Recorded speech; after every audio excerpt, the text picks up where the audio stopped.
What's up, guys? Welcome to Daily Dose of Reddit. This is your host that rocked too hard to Tenacious D, and I'm kind of exhausted and sweaty and gross, Zach, and today's subreddit is r/EntitledPeople. Alright, this story's called, My Lottery Tickets Aren't Winners? This is a Scam! This happened to me yesterday, and I figured I'd post about it here. So, I live in a small town. Like, really small. The kind of town where everyone knows everyone. In the main part of town, where the schools and shops and restaurants are, there's a convenience store that's owned by this lovely Asian couple, will be important later on, that recently sold a lottery ticket that won $1 million.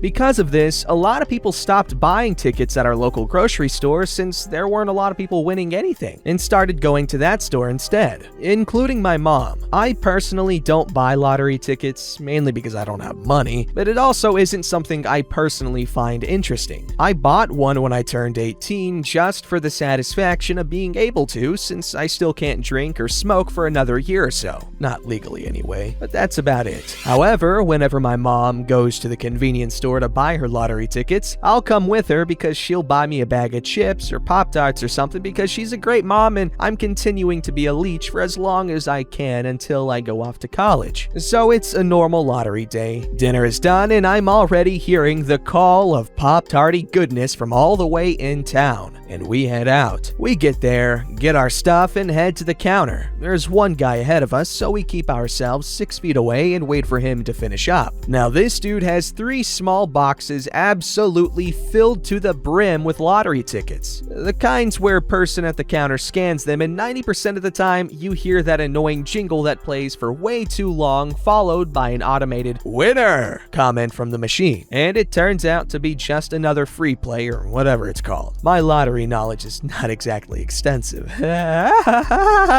So after we've been waiting for what feels like forever, and I've solved the venipede infestation in Pokemon Go that the store had, still have yet to be thanked for that, by the way, he's done with all of his tickets, and I think all he got from them was like $40. I'm not sure. I just know it wasn't a lot. How did I know it wasn't a lot? Because this guy was enraged. Here's the cast. Entitled douchebag? Mom. Me, Pop-Tart boy. Female owner. Male owner. What the frick? That's all I get? Lottery not always win, just have to play again. English isn't her first language, and normally I'd paraphrase, but I decided not to because of the disgusting way he speaks to them regarding it. Can you speak proper frickin' English? I just spent my entire paycheck on these frickin' things. That sounds like a you problem, bud. Shut the frick up! I'm sure you're wondering why my mom didn't step in to defend me here. She's on my side and would have backed me up if I needed it, but we sort of have a mutual understanding that we can handle ourselves. No yelling here. You have to leave. Shut up, you friggin'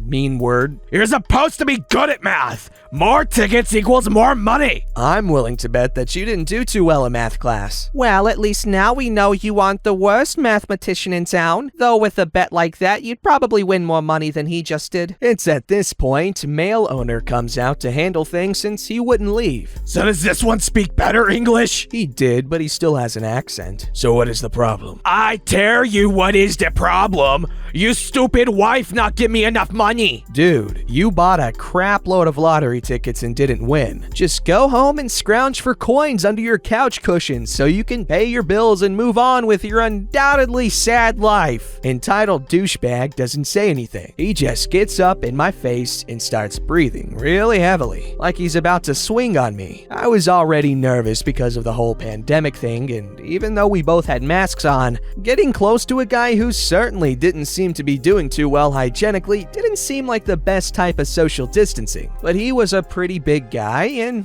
I'm a twig who spends his spare time on Reddit. I go for runs every morning, but that's it. I knew for sure I wasn't gonna be able to take this guy in a fight, and even though my mom would have backed me up if it escalated that far, he probably still would have won. But the owner stepped in to help too. If you don't get out, I'm going to call the police. He left, but slowly, making really messed up comments, mocking him like, still scared. Car de Paris! And really horrible crap like that. We all talked and laughed about it when he was gone and paid for our stuff. But they let me get an extra box of Pop-Tarts for the price of one. S'mores gang, rise up. Wait, s'mores? With Pop-Tarts? Bro, what you smoking? Pass it.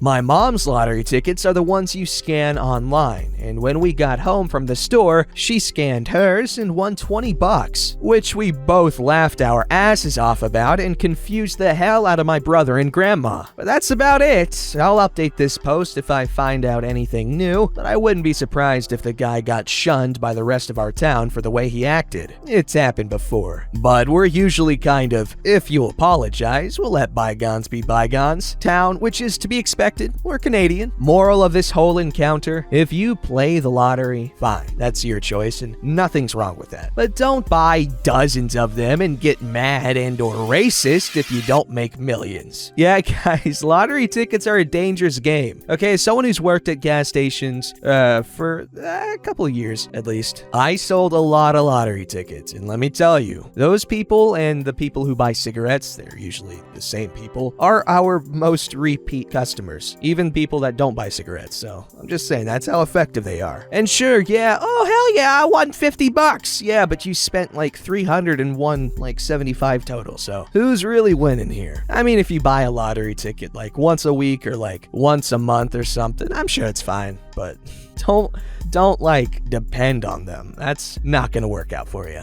Alright, so this story's called Entitled Uncle Tries and Fails to Steal Our Money. Just a little background before I start my story. My grandpa, 91, was sick for a long time and he eventually died. He was a pretty rich man and was planning on giving my grandma most of his money. The rest of it went to his 3 kids, my dad, aunt, and uncle, and me and my 2 sisters. My uncle is so obsessed with money and goes so far out of his way to save the slightest penny. He has never had a real job except for being in the military for 15 years. My aunt has also never had a job, but she made money by helping grandma with shopping, yard work, etc. She can't really leave the house and she has a bad hip. Out of their 3 kids, my dad is the only one who got married and had kids. My aunts and uncles still live near my grandma's house, which is still in their hometown. Now to start the story. I was 10 at the time and my sisters, twins, were 12. We had just gotten the news of grandpa's death and we were all very torn up over it. His funeral was 1 week later and that is where we saw entitled uncle walking towards my dad waving a pile of papers. Dad, may you sign these? I already got aunt to sign them, so I only need your signature. My aunt is the youngest of 3, and she's kind of a pushover. If Uncle asked her to do something, she would do it without question. Why would I sign those? It's to give Grandpa's money to me. Your daughters don't need it for anything anyways. Of course I won't sign those. My daughters aren't even going to use the money now. They will get it when they turn 21, and they definitely will then. Why do you need the money anyways? What Grandpa gave to you is more than enough. You are useless. Your daughters would just waste his money. They don't deserve it. After throwing a bunch of insults at my dad, he stormed off and left the funeral. A few hours later, my family went to visit Grandma's house to comfort her after the loss of her husband. And lo and behold, Uncle is there, making Grandma sign papers to turn over her money. I didn't hear much of the conversation after that since my dad made us leave the room, but all I know is that there was a lot of yelling and cursing. About 30 minutes later, my mom told us to get in the car. We were going home. Uncle didn't really bring up the topic for a while, but I started to notice something odd. He started showing up to me and my sister's school events, swim meets, and birthday parties. He lives an hour and a half away from us, but he could never be bothered to take the trip to come visit us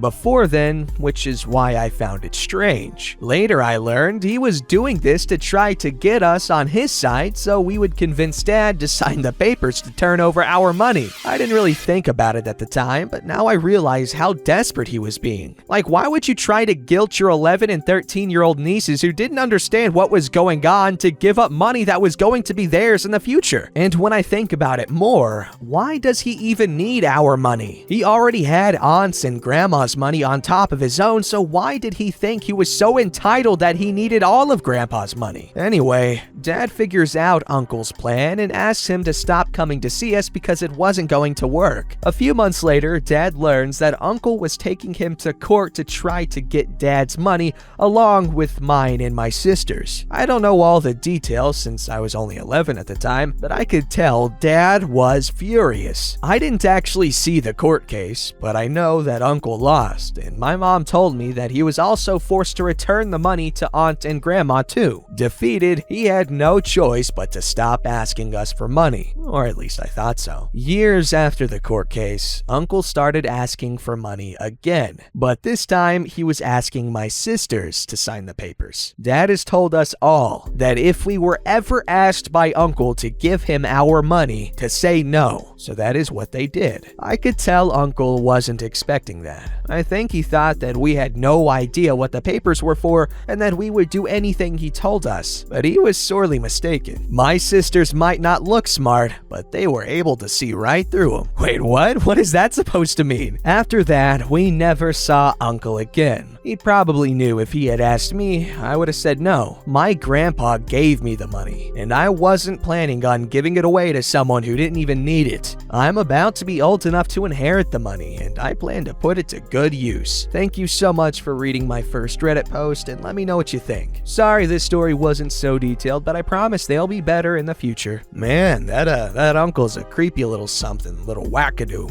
I think that's from Spider-Man, when they were going through the news interviews, and there was that one dude's like, he didn't like Spider-Man. Man, I love that movie. I gotta watch it again. Spider-Man 1, 2, and 3. That's right. I love Spider-Man 3. And if you don't, I don't care. You're ugly.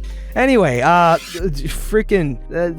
good that your dad was on your uncle's ass because that's ridiculous. That's crazy, man. Crazy. All right, this story's called Entitled Woman Thinks She's Entitled to 120,000 Pounds. Hey, sorry if this is written badly as it's my first time writing a post on Reddit and I'm also on a phone. People in the story are, Entitled woman. my mom's wife's stepdaughter. Oh, that's who that is. Okay. Mom. My mom. Nina. My mom's wife, Dean, my stepbrother. So it started a couple of days ago. It was Nina's late wife's 2-year anniversary. Entitled Woman came up because it was her mom. She is known for being all about money, and she's quite spoiled. When she came up, she saw that Dean, he's 14 years old, and me, also a 14-year-old male, were downstairs with Mom and Nina. She decided to go to the bar with Mom and her wife, and Entitled Woman's boyfriend was also there. From now on, this is all from my mom's point of view. Okay, so Mom is gonna have normal Zach voice, and then Nina's gonna have... whatever, we'll figure it out. When they got to the bar, this is the interaction they had. Right, so this is quite awkward for me to say. Nina thought she was going to ask for a couple thousand because she always does to pay off credit card bills and stuff like that. I recently saw that you were selling your house, so I'd like my third of it, please. Mom and Nina were flabbergasted. Nina's late wife did have a third of the house, but she didn't actually pay for any of it. It was all paid for by Nina's parents, and Nina was the one who paid for all of the bills. What do you mean, your third of the house? You don't even have a third. Yeah, well, my mum did, and it was her wishes that I was taken care of. Keep in mind, the house was about 428,000 pounds, so she was asking for about 130,000 pounds. Quick, Mops. No, she didn't pay for any of the house. Her name was on the third, but she wasn't entitled to any of the money. Even if she did pay, in her will, she left everything to me. It doesn't matter what was written on paper. She promised me that I would be taken care of, and you were there when she did. I can send you a copy of the will if you want me to. It's not like you're going to leave me anything. You'll leave it all to her. She pointed at my mom. And you, Still pointing at my mom. it's not like you're going to leave me anything either. You'll leave it all to the other three. Referring to me and my 2 other brothers. You came into this marriage with nothing. Entitled Woman, you lived here for 2 years without paying bills, without paying for food. OP had to share a room with Dean for 2 years, and the only reason you left is because we paid for the house you now live in. Entitled Woman's boyfriend wasn't saying anything. He just sat there with his head down. After that, they just left. Didn't even say goodbye. Funny thing is, my mom and her wife were the ones who paid for all the drinks. Yeah, see, I was understanding entitled woman's case a little bit until they said all that. Unless you were intentionally omitted from the will, then like I feel like if your mom did pass away, like I feel like you should get something out of it. Not that you should see that as an opportunity to get stuff, you sick, nasty people, but with all this other stuff, yeah, no, she definitely doesn't deserve anything because she was bailed out many times, according to the post. Don't forget to like, subscribe, and hit that bell to never miss an episode.